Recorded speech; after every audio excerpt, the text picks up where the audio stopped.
Marhaba kids mall and ladies wear, बच्चों और बच्चियों के लिए कपड़ों का खजाना, इस्लामपुरा, गली number 6, Firdaus tower, Mohammad Ali road, Malegaon. Proprietor Yasin Ansari. Manav Samachar, मानवता के हक में। मानव समाचार में आप सभी का इस्तकबाल है। आइए आज हम आपको एक ऐसी शख्सियत से मिलाना चाहते हैं जो किसी तारुफ की मोहताज नहीं है। दोस्तों, आप सभी लोग जानते हैं कि रिसेंटली अभी 12th के एग्ज़ाम अनकरीब ख़त्म होने वाले हैं। 12th के बाद हम अपने फ्यूचर को किस तरीके से डिसाइड करें। हमारे सामने एक आइडियल पर्सन है, कलीम मीना नगरी साहब। कलीम मीना नगरी साहब, आप में आपका फैमिली बैकग्राउंड के बारे में और आपका मुख्तसर तारुफ। जी हाँ जी, मेरा नाम कलीम अरशद मीना नगरी का फ़र्जंद हूँ। मेरे वालिद मोहतरम अरशद मीना नगरी साहब अभी चंद रोज़ कबल इस दुनिया से गुज़रे हैं। अल्हम्दुलिल्लाह हम 6 भाई 2 बहनें हैं। सभी एजुकेशन बैकग्राउंड माशाल्लाह, मैं 4th पोजीशन पे हूँ घर में। हमारे बड़े भाई साहब अजीमुद्दीन जो कि कारपोरेशन में टीचर हैं, छोटे अलीम ताहिर, 2nd नंबर अलीम ताहिर है जो कि बॉम्बे में अंजुमन खैरुल इस्लाम में प्रोफेसर है, और तीसरे एक बिज़नेसमैन है नईमुद्दीन। मैं हूँ चौथा कलीम अरशद। अल्हम्दुलिल्लाह पीएमपी किया हूँ, मैं उसको इंट्रोडक्शन बाद में आपको बताऊँगा। उससे मुझसे छोटे हैं मुकीम मीना नगरी जो कि एक सियासी या समाजी काम में काफ़ी बिज़ी रहते हैं, और उनका भी एजुकेशन बैकग्राउंड इंजीनियरिंग है। और सबसे छोटे मेरे भाई नदीम अरशद मीना नगरी, जिन्होंने अभी हाल ही में LLM की डिग्री से फैज़याब हुए। सबसे छोटे मेरे भाई नदीम अरशद, जिन्होंने अभी LLM की डिग्री हासिल की। माशाल्लाह सभी हमारे घर के बैकग्राउंड कहना चाहिए एक वेल एजुकेटेड रहा। वालिद साहब ने तालीम को बहुत अच्छी तरजीह दी और हमने भी बखूबी निभाया अल्हम्दुलिल्लाह। कलीम साहब, जैसा कि आप बता रहे हो कि आपका फैमिली बैकग्राउंड काफ़ी तालीम याफ्ता घराने से, आपके फैमिली में आपके भाई लोग भी काफ़ी तालीम याफ्ता है और काफ़ी पढ़े हैं, तो अगर आपके हमारे ऑडियंस को अगर आप ये बताना चाहेंगे कि आपका बेसिक एजुकेशन क्या रहा है। जी हाँ, मैंने एजुकेशन ATT हाई स्कूल से हाई स्कूल की तालीम ली। मालेगांव स्कूल से 11-12 साइंस किया। बाद में MHG कॉलेज से मैंने BM यानी बिल्डिंग मेंटेनेंस किया। उसके बाद वालिद मोहतरम ने कहा कि वाई नॉट आप और फर्दर एजुकेशन ले। वालिद साहब रिटायर हुए, उन्होंने मुझे प्रपोज़ल दिया कि जाओ बेटे, हमको साबु सिद्दीक से इंजीनियरिंग फील्ड में और फर्दर तालीम लीजिए। तो अल्हम्दुलिल्लाह हम साबु सिद्दीक से इंजीनियरिंग और इंटीरियर डेकोरेशन डिज़ाइनिंग में दाखिला लिया और अल्हम्दुलिल्लाह बखूबी हम A ग्रेड में कामयाबी ली। कलीम साहब, जैसे कि आप हमें बताएं कि आपकी basic education Malegaon ATT high school और मालेगांव स्कूल से हुई है, उसके बाद आपने और आगे इंजीनियरिंग वगैरह के लिए आपने पढ़ाई की, तो ये आपको बचपन से ही शौक़ था इंजीनियरिंग करने का या किसी और शोबे में आपको जाने का कोई शौक़ था? मेरा शौक़ बचपन से इंजीनियरिंग की तरफ काफ़ी राग़िब था। तो अल्हम्दुलिल्लाह अगर देखें तो बैकग्राउंड हमारे वालिद मोहतरम टीचर थे, फिर भी आज के दौर में एजुकेशन मुश्किल तरीन यानी महंगा एक सफ़र रहता है। लेकिन अगर हम ठान ले कोई चीज़ करना चाहे तो अच्छे मार्क्स लाइए। अगर हमारी अच्छी मार्क्स रहेगी तो खुद ही हमको मेरिट के बेस पे एडमिशन मिलता है। तो अल्हम्दुलिल्लाह वो मुझे ऐसे ही मौके मिले, मेरी मार्क्स बेहतर रही और मुझे एडमिशन मिलते गए और अल्हम्दुलिल्लाह कामयाबी बखूबी मिली। जैसे कि भी आपका हमने फैमिली बैकग्राउंड के बारे में जानने की कोशिश की, आपने बताया आपके भाई अलीम ताहिर साहब के बारे में और आपके वालिद मोहतरम के बारे में, तो हमने ये चीज़ देखा कि कहीं ना कहीं आपका घराना शायराना और कहीं ना कहीं मिमिक्री आर्टिस्ट और स्टोरी राइटिंग वगैरह में ज़्यादा दिलचस्पी लेता है। आप कैसे इंजीनियरिंग में आपने इंटरेस्ट पैदा किया अपने अंदर? अल्हम्दुलिल्लाह ये बैकग्राउंड जो अदब का बैकग्राउंड, हमारे वालिद मोहतरम एक अच्छे शायर, आलमी शोहरत याफ्ता शायर, इन्होंने ओमान में और दूसरे गल्फ़ कंट्री में भी अच्छे मुशायरे अटेंड किए। तो माशाल्लाह वो बैकग्राउंड में मैं बचपन से देखता आया। इवन हमारे 2nd नंबर के भाई अलीम ताहिर साहब, उनको मैं देखता आया। ये मिमिक्री प्लस मालेगांव के शोले इनकी फ़िल्म थी, जिन्होंने उनमें धर्मेंद्र का रोल किया। उस वक्त तो मैं 2000 के 1999 और 2000 की बात बता रहा हूँ। उस वक्त मैं छोटा था और मैं देखा करता था कि ये कितना अच्छा प्लेटफॉर्म है जिससे हम एक मैसेज भी दे सकते हैं। तो उस प्लेटफॉर्म से मैंने काफ़ी कुछ सीखने की कोशिश की और ये खुद ही पता नहीं गॉड गिफ्ट मुझ में ये तो बात थी ही मिमिक्री वगैरह और अदाकारी, लेकिन सबसे ज़्यादा एक दुनिया में सबसे पहले हमारा प्लेटफॉर्म है एजुकेशन।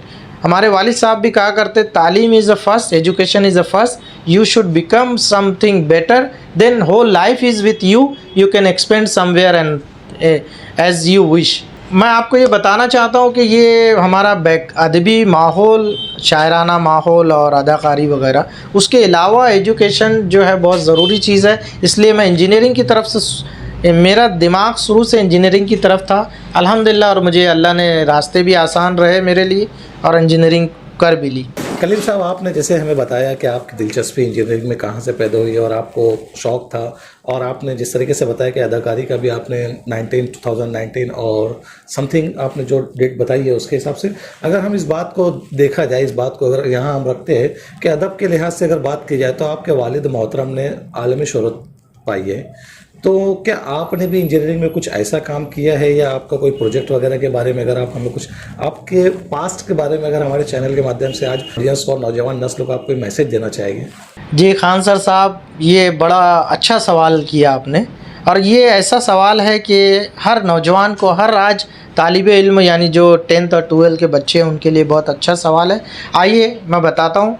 इंजीनियरिंग यानी कोई भी मैं इंजीनियरिंग में अल्हम्दुलिल्लाह इंटरेस्ट, अगर आप इंटरेस्ट कोई भी चीज़ में पैदा करोगे तो आप मंजिल पा लोगे। फर्स्ट थिंग, मैंने शुरू से ही चीज़ को डीप में, गहराई में जाके समझने की कोशिश की। What is a basic concept of engineering, क्या थ्योरेटिकल होता है और क्या प्रैक्टिकल होता है। एक बात याद रखिए कि हम लोग इंजीनियरिंग डिग्री या डिप्लोमा तो कर लेते हैं, लेकिन हमारी नॉलेज तकरीबन थ्योरेटिकल ही रहती है। जब तक कि आप फील्ड में नहीं जाओगे, सीखोगे नहीं, तब तक आप कुछ भी नहीं हो सकता। तो बेहतर है जब भी आप कंप्लीट करें तो हमारा सीखने की तरफ बहुत ध्यान देना चाहिए, और जो भी सिखा रहा है हमारा टीचर, उस्ताद और सीनियर, उनसे अदब से हमको मालूमात गेन करना चाहिए। और अल्हम्दुलिल्लाह मैंने फ्यूचर में यही चीज़ किया और रिज़ल्ट बेहतर मिल रहा है मुझे। कलीम साहब, जैसे कि आपने हमें बताया कि आपको इंजीनियरिंग में दिलचस्पी थी और आपने बहुत सारी चीज़ें इंजीनियरिंग में की है, तो मैं आपसे ये जानना चाहूँगा कि अक्सर हमने देखा है कि मालेगांव का जो ओरिजिन है, अक्सर बोला जाता है, शहर में ये बात बोलना चाहिए, आम मकौला बन चुका है कि मालेगांव के लोग बाहर कहीं जाना नहीं चाहते। तो हमने आपके इंटरव्यू से पहले आपके बारे में जानने की कोशिश की, तो हमें ये पता चला कि आपने मुख्तलिफ ममालिक में भी आपने काम किए इंजीनियरिंग के। तो आपने कहाँ पे और किस प्रोजेक्ट पर काम किए? जी खान सर साहब, मैं अल्हम्दुलिल्लाह बॉम्बे में 6-7 महीना मेरी डिग्री के बाद मैंने कुछ काम किया, लेकिन मेरा इंटरेस्ट था गल्फ़ में जाने का। अल्हम्दुलिल्लाह इसी दोस्तों के साथ एक इंटरव्यू अटेंड किया मैंने, ओमान के लिए थी, और अटेंड करने के बाद अल्हम्दुलिल्लाह उन्होंने चूज़ किया मुझे कि आप जो ऑफ़र लेटर भी भेज दिया मुझे। मैं ओमान में पहले गया हूँ। ओमान में मैं तकरीबन 2 साल काम किया रेसिडेंशियल प्रोजेक्ट पे as a project engineer. Dubai में बुर्ज खलीफा जो कि टॉलेस्ट टावर है, पहले इसका नाम दुबई टावर था, बाद में बुर्ज खलीफा रखा गया, तो उसमें भी मैंने अच्छा काम किया, यानी कि एज ए प्रोजेक्ट इंजीनियर काम किया। और बहुत सारे प्रोजेक्ट गल्फ़ में सिटी सेंटर एक्सटेंशन हमने ही किया अल्हम्दुलिल्लाह। और अल्हम्दुलिल्लाह यूएई में international company, UK based company में मैं एज ए प्रोजेक्ट इंजीनियर बुर्ज खलीफा और city centre, all GCC city centre के वर्क पे एज ए प्रोजेक्ट इंजीनियर रहा हूँ। तकरीबन 3 साल मैं बुर्ज खलीफा के प्रोजेक्ट पे कंटिन्यू रहा। हमारी कंपनी ने अबू धाबी मॉस्क भी बनाई, और जितने भी सिटी सेंटर है गल्फ़ के, ओमान, दुबई, कतर, वो उसका एक्सटेंशन वर्क और रिनोवेशन वर्क भी कंटिन्यू रहा।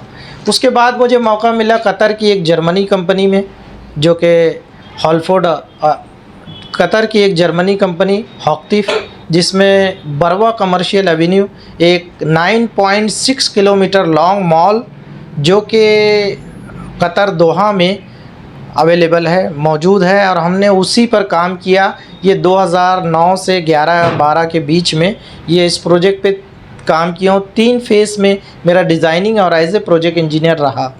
उसके बाद मैं वापस ओमान की तरफ लौटा।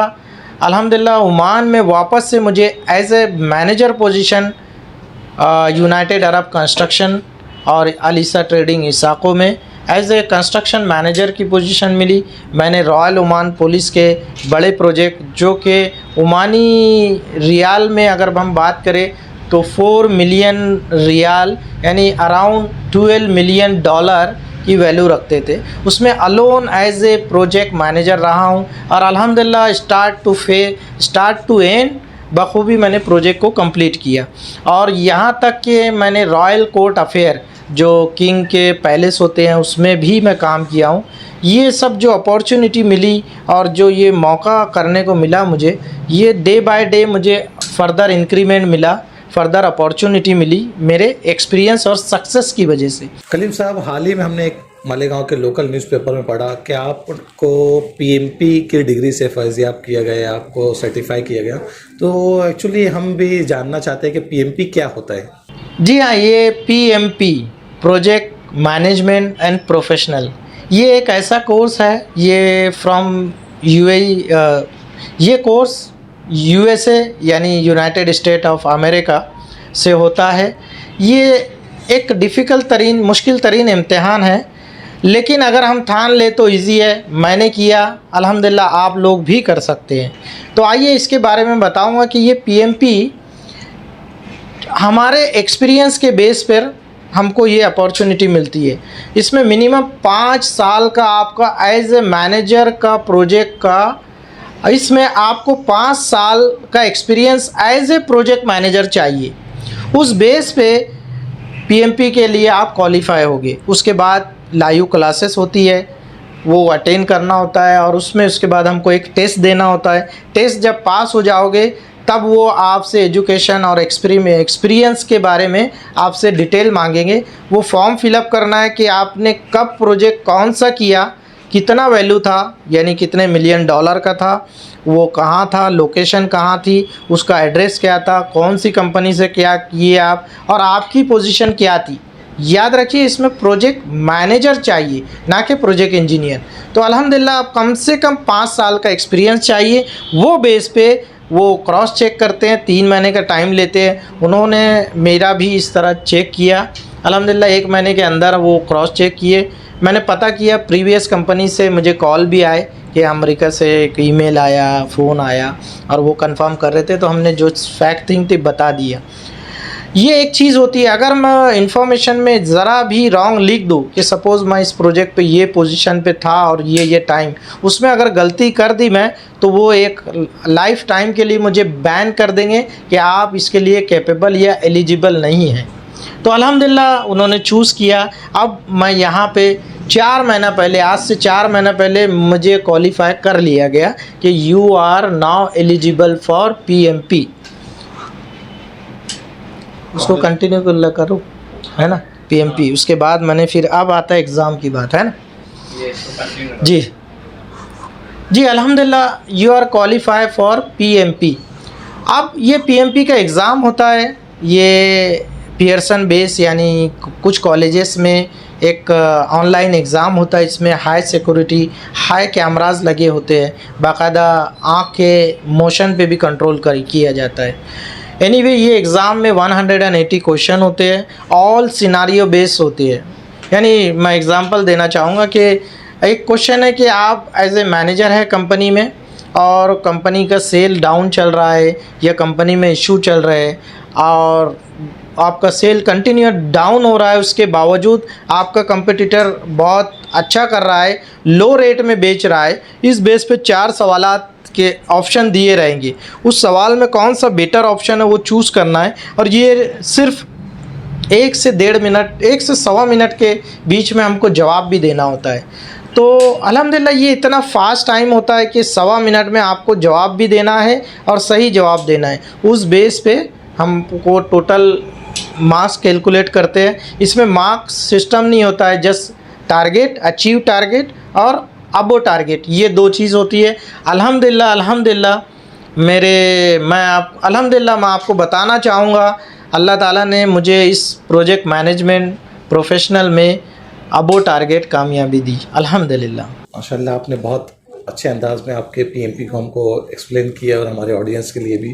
तो हम भी हमारे ऑडियंस से यही बोलना बताना चाहेंगे कि अगर आप लोगों के अंदर भी कोई टैलेंट छुपा हुआ है और आप भी अगर चाहते हैं तो आप कलीम मीना नगरी साहब से रब्ता करके इनसे आप गाइडेंस वगैरह ले सकते हैं एग्ज़ाम के बारे में, क्योंकि ये मालेगांव के लिए एक आइडियल पर्सन भी है एज ए इंजीनियर, और इनका जो एजुकेशन बैकग्राउंड इन्होंने हमें बताया, तो मैं आप लोगों को यही बताना चाहूँगा कि देखिए एजुकेशन मस्ट, जैसे कलीम साहब ने हमें बताया कि एजुकेशन बहुत ज़रूरी है। आज एजुकेशन के बेस पे ही आज हमारे बीच ये बैठे हुए, एजुकेशन हासिल करो, और अगर आपको अपना आइडियल किसी को बनाना है इंजीनियरिंग लाइन से, जिस तरीके से हमारे बीच कलीम मीना नगरी साहब ने बातें रखी है, तो मैं तो यही मशवरा देना चाहूँगा कि आप इनकी पैरवी करिए और आप इनसे भी गाइडेंस लीजिए।